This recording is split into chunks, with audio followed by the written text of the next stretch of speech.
Islamic stories کے معزز دوستوں، میں ہوں محمد ظہیر اور آپ تمام دیکھنے اور سننے والوں کو میری طرف سے السلام علیکم۔ ویڈیو شروع کرنے سے پہلے نئے آنے والوں سے گزارش ہے کہ پہلے اس یوٹیوب کے منفرد چینل اسلامک سٹوریز کو سبسکرائب کرتے ہوئے ساتھ بنے گھنٹی کے بٹن کو بھی دبا دیں تاکہ میری ہر نئی آنے والی ویڈیو کا نوٹیفیکیشن آپ کو بر وقت مل سکے اور آپ اس کو اسی وقت دیکھ سکیں۔ پھر نیل میں غرق ہونے کے بعد جب بنی اسرائیل کی قوم کو اس کے ظلم و جبر سے نجات مل گئی تو اس کے کچھ عرصے کے بعد اللہ تعالیٰ نے حضرت موسیٰ علیہ السلام کو حکم دیا کہ ملک کے شام کی سرزمین سے ظالم و جابر لوگوں کو نکال دو اور خدا کے دشمنوں سے جہاد کرو اور اپنی قوم میں سے 12 افراد کو بنی اسرائیل کے 12 قبیلوں پر سردار مقرر کر دو تاکہ یہ سب اپنے سرداروں کے تابع رہیں اور اللہ کے احکام کی پابندی کرتے رہیں۔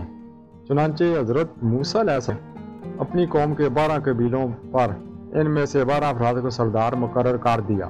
اللہ کے حکم کے مطابق حضرت موسیٰ علیہ السلام اور ہارون علیہ السلام جہاد کے لیے اپنے سرداروں اور قوم کے ہمراہ جب کنعان کے مقام پر پہنچے تو اپنے سرداروں کو حکم دیا تو وہ ملک شام جاٹم اور جابر لوگوں کے حالات معلوم کریں۔ جب یہ لوگ وہاں پہنچے اور وہاں کے حالات معلوم کیے تو انہوں نے وہاں ایک بہت بڑے قد و قامت والا انسان دیکھا جس کا نام اوج بن انگ تھا۔ یہ شخص حضرت آدم علیہ السلام کے زمانے سے حضرت علیہ السلام کے زمانے تک زندہ رہا۔ اس کا قد 30,330 گز لمبا اور عمر 3,500 سال تھی۔ اس کی ماں کا نام صفورہ اور باپ کا نام انک تھا۔ طوفان نوح علیہ السلام سے یہی شخص بچا تھا۔ اپنے دراز قد کی وجہ سے یہ شخص سمندر کے پانی سے بھی نہیں ڈوب سکتا تھا اور سمندر کی تہہ سے مچھلی پکڑ کر اپنی لمبائی کے سبب اسے سورج کی تپش سے بھون کر کھاتا تھا۔ اوج بن انک نے جب ان سرداروں کو دیکھا تو ان سے دریافت کیا کہ تم کہاں سے آئے ہو اور کہاں جاؤ گے؟ ان سرداروں نے جب اسے اپنا حال بیان کیا تو اس نے ان سب کو پکڑ لیا اور اپنی بیوی کو دکھانے کے لیے لے گیا اور اپنی بیوی سے کہنے لگا، دیکھو یہ سب میرے ساتھ لڑنے کے لیے آئے ہیں۔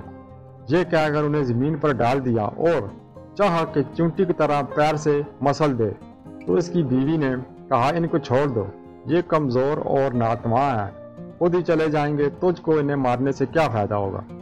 چنانچہ یہ سردار ظالموں اور جابروں کی کثرت سے بہت ڈر گئے۔ واپس آ کر انہوں نے ملک کے شام کی باتیں اور دشمن کی قوت کے بارے میں حضرت موسیٰ علیہ السلام کو تفصیل سے بتایا اور بیان کیا کہ فروٹ بھی بہت بڑے بڑے ہیں، اگر ایک دانہ انار کا نکالیں تو آدمی سیر ہو جائے، اسی طرح انگور بھی بہت بڑا، دیکھا کہ اگر ایک دانہ کھا لیں تو جی بھر جائے اور دوسرا نہ کھایا جائے۔ جو پھل فروٹ اپنے ساتھ لائے تھے وہ حضرت موسیٰ علیہ السلام کو دکھائے۔ حضرت موسیٰ علیہ السلام نے ان سے کہا کہ اپنی قوم کے لوگوں سے شام کے لوگوں اور ان کی قوت کے بارے میں کچھ مت کرنا، کیونکہ یہ لوگ تو پہلے ہی بزدل ہیں اور جہاد سے بھاگ جائیں گے۔ آپ علیہ السلام کے اس حکم پر ان 12 سرداروں میں سے صرف 2 سردار اپنے وعدے پر قائم رہے۔ ان میں سے 10 سرداروں نے عہد شکنی کی اور قوم کے افراد کو سمجھا دیا اور اوج بن ان کے ہاتھ پکڑے جانے کا واقعہ بھی بتا دیا۔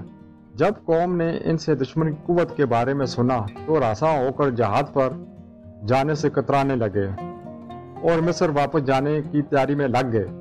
حضرت موسیٰ علیہ السلام نے فرمایا، اے لوگو، تم مت گھبراؤ اور جہاد سے بھاگنے کی کوشش نہ کرو، میرے ساتھ اللہ تعالیٰ نے وعدہ فرمایا ہے کہ میں تمہیں ان کافروں پر فتح دوں گا۔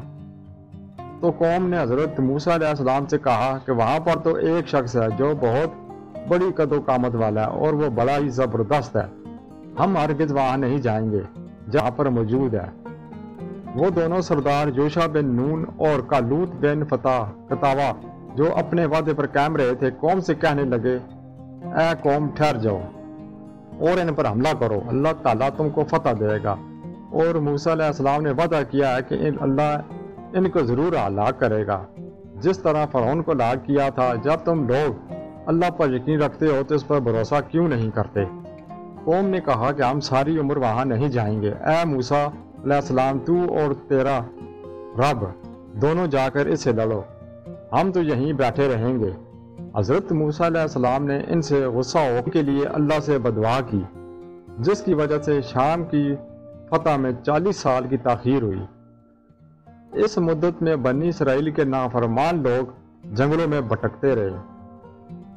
القصہ حضرت موسیٰ علیہ السلام اور ہارون علیہ السلام اپنا عصا ہاتھ میں لے کر ملک شام جہاد کے لیے روانہ ہوئے، اور جب رات ہوئی تو بنی اسرائیل نے واپس مصر جانے کا ارادہ کیا۔ تمام رات چلتے رہے، لیکن صبح فجر کے وقت دیکھتے ہیں کہ جہاں سے کوچ کیا تھا اب تک وہیں پر موجود ہیں، اور وہ سمجھے کہ حضرت موسیٰ علیہ السلام کی بددعا سے یہ حال ہوا ہے۔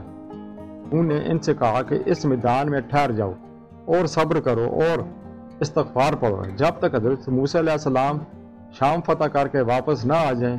بنی اسرائیل کی قوم کے 6 لاکھ افراد حضرت موسیٰ علیہ السلام کی بددعا سے 40 سال اس جگہ سے نہ نکل سکے۔ اس جگہ کا نام طیہ ہے، جو فلسطین، اردن اور مصر کے درمیان ایک میدانی علاقہ ہے۔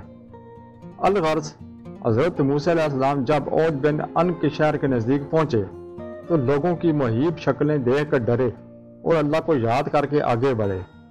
جب اوج بن ان نے ان کو دیکھا تو چاہا کہ پکڑ کر چونٹی کی طرح مسل دے، اور کہنے لگا کہ تو ہی بنی اسرائیل کا وہ سردار کو اس کی قوم کے ساتھ دریائے نیل میں غرق کر دیا تھا۔ یہ کہہ کر اس نے حملہ کر دیا۔ حضرت موسیٰ علیہ السلام نے اس پر جوابی حملہ کیا۔ آپ علیہ السلام کا قد بھی 10 گز اونچا تھا۔